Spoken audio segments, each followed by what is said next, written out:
Welcome to another episode of the Bionicle Inspiration series where we cover the BioCup 2018.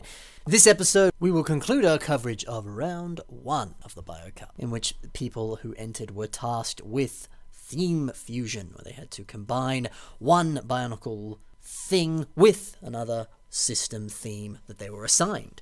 Of course, that said, in various podcasts and a few other special episodes later on, of course I will be covering more of round 1 and the preliminaries, as well as covering even more of round 2, 3, 4, 5, 7, however many there are, as they continue. So without further ado, let's begin. And of course, bear in mind too, we will have the regular scheduled BIS coming up this Saturday, so stay tuned for that as well. Let us begin with the first mock, which is by Renzari Kenjo, and is called Scarab Beetle. So there was a set 7305, which was a sort of Pharaoh's Quest scavenger little Scarab Beetle. It was a very cool set, I actually bought it, absolutely love that set. And Scarab Beetles as a whole have some nice Bionicle roots and are just very cute and very awesome.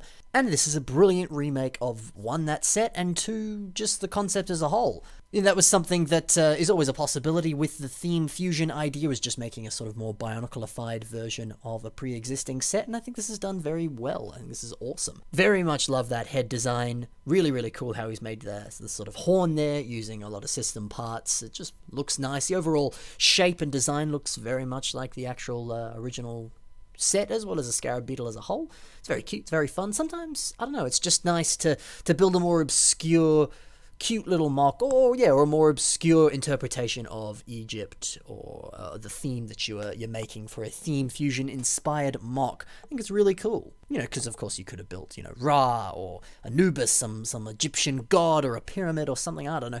But you just build a little cute little Scarab Beetle, something fun like that. I think it's a unique and fun way of looking at it. I also really like the eye design on this mock, nice and simple, just using some of these brilliant parts, which is a stud with a hole through the middle. Actually works quite nicely for an eye, because the fact that it has the hole through the middle, it kind of gives it a pupil. So if you just use a regular stud, it wouldn't have the same effect. I don't know, it's just a small little subtle detail that really adds a lot. I really, really like that. Also really cool to see this Ben 10 torso part used here. We've seen a lot of Ben 10 parts used as we've covered the BioCup and just in BIS in general. They actually had some really awesome pieces, so I definitely implore you, if you've never bought any Ben 10, give it a little look on Bricklink, see what parts appeal, because there's some good pieces. Or if you've got some lying around, give it a go, see what you can do with it, because what I think is so cool about this mock is that Ben 10 torso piece forms so much of this mock. It makes up most of the back there. The piece itself is sort of segmented. It almost looks kind of bug-like, kind of like the shell of a bug. It's really, really cool, texture-wise, and as well as just look-wise, it works really well. But it's also cool because one piece forms so much of the mock and covers up so much. It works really well. You're able to kind of build the rest of the mock around that. To a degree, I imagine he may have started with that part and then built everything around that. And that's always the advice I give myself if I'm struggling with something, is if I'm trying to build something and I don't know where to go, I just pick up one piece, normally something a little bit bigger, and I just go, okay, like, where are the connection points on this? Let's build around that one part. I know that I want to use this piece, so let's start with that piece and build around it. How can I use these connection points? How can I form things around it? What parts flow well with it? Stuff like that. And then you got the rest of the mock. And look, that may not have been the way that this guy built that, but that's what it reminds me of, and I think it's really cool. I also really like how simple but effective the feet are on this mock. Little itty-bitty claws there. It's effective, it works, using some Hero Factory and some of these awesome pieces that I love. These socket pieces with the little axle connection part sticking out there. Always love those pieces.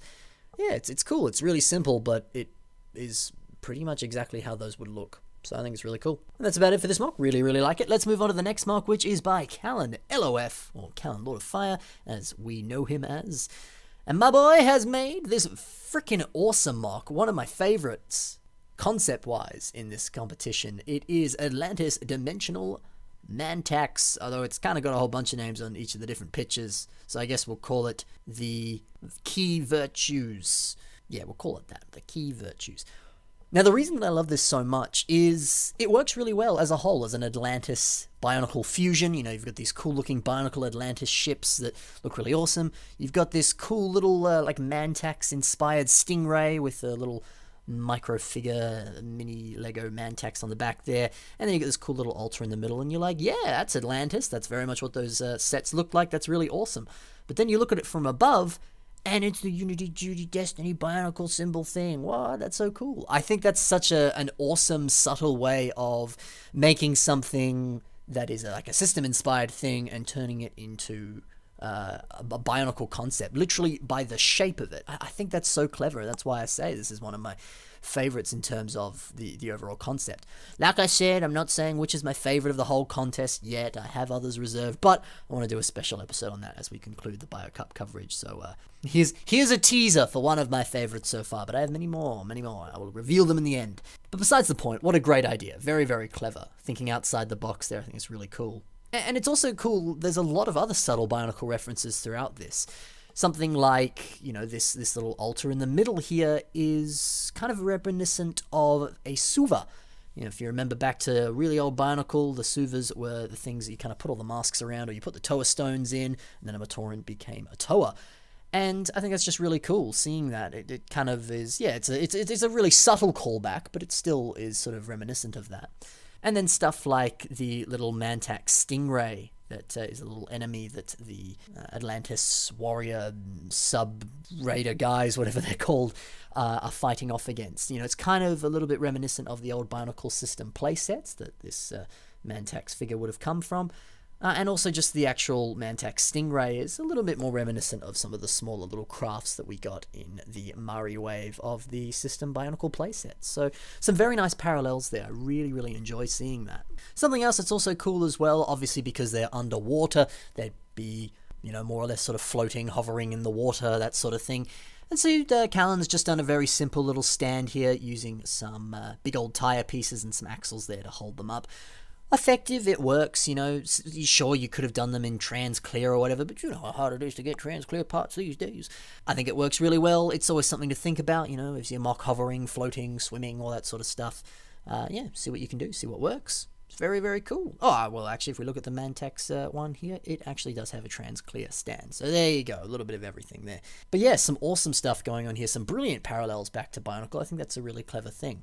And I forgot to say this at the start of the episode, but of course these three mocks are actually mocks that did not make it into the next round of the BioCup. They sadly were eliminated by others. However, bear in mind the way that this round worked is it was a three people fighting each other, and so two were knocked out and one moved on.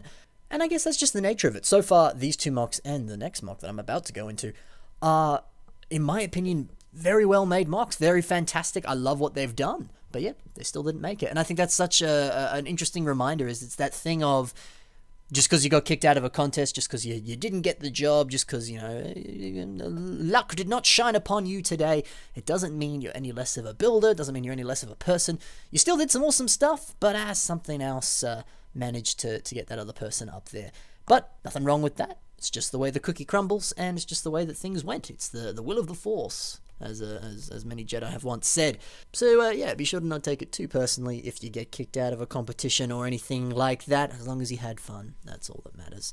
So let's take a look at a shock entry from Vlad Lesin, the past winner of the BioCup. He did not make it into the next round. The victor has fallen. The crown has been stolen. The gauntlet has been thrown. Very, very cool to see that it was actually Mr. King Marshy who managed to kick Vlad Lesin, the past winner, out of the competition. So I guess everyone's eyes are now on Vlad Lesin, or not on Vlad Lesin, are on King Marshy. Will he continue his winning streak and taking out Vlad Lesin and win the BioCup? Well, only time will tell. Only time will tell. Anyway, let's talk a little bit about this mock by Vlad Lesin, which is a very beautiful dinosaur that he's made here, obviously combining Dino or Dino Attack with Bionicle and building a really awesome looking, very accurate, nice Dinosaur. Awesome to see a dark blue mock. I love dark blue as a colour. Very nice to see it on this mock. Very, very cool. I absolutely love the head design on this. The sort of snout mouth is very effective and looks very realistic. But what I love so much about it is this little Ninjago helmet piece there that's sort of used as the nose. It's just a really nice piece used there. And of course you can see the underneath is a droid body. I love using droid bodies on heads and things like that. They've got a lot of connection points on them. It's just a really useful, helpful piece to use. Whether it's a system or a Bionicle mock for that matter, they're pretty versatile. I love as well how Vlad's attached all the spikes on here. We see, again, that same Ben 10 torso piece here used throughout the back. That's got a whole bunch of areas where you can connect these spikes in, as well as in general, looking at the back, he's used some Hero Factory shells and some other various places there, and he's just sort of attached them anywhere that there was a connection point, and it works really well. And I think that's a really interesting way of doing it, is you kind of look at this this whole torso here. It's just using a bunch of like armor pieces, limbs, and various other miscellaneous Bionicle parts that you probably have lying around, and just sort of rearranging it and forming it in a way that creates this organic looking natural dinosaur back shape design, and it's really cool. And it just sort of looks very natural how all those connection points formed to put all those spikes on. It's very, very cool. Something else that I think is really cool is the way that Vlad has played around with some of the accent colors on this mock. If we look at the underbelly, we can see a bunch of it appears to be dark tan, and that slowly transitions up into a lighter tan that sort of moves towards the mouth and sort of the area around the neck there. And it's interesting how he's transitioned that. He's used some of these Vorox pieces, which were sort of a marbled piece using brown and tan parts, or colours rather, not parts. And it's kind of cool how, because brown is sort of similar and close-ish in terms of tone and saturation with dark tan there, and kind of doing that, they flow kind of nicely together. But it's also even cooler because since there is a little bit of brown on that Vorox part, he's able to put brown in other places on the mock, like the toes and this little area here on the front of the legs. I think that's just cool. It's just interesting to see how he's played around with color there, just because of certain pieces having that marbled texture. He's able to introduce a few other colors and it not look too alien on the mock. I think it's really, really interesting and really cool. Speaking of really cool, 3 very fantastic mocks that sadly did not make it into the next round of the Bio Cup, but that is it. That's just the way it goes. Next episode, of course, we'll be continuing our coverage of the Bio Cup, and we will be moving on into holidays, which is the theme that round 2 is all about.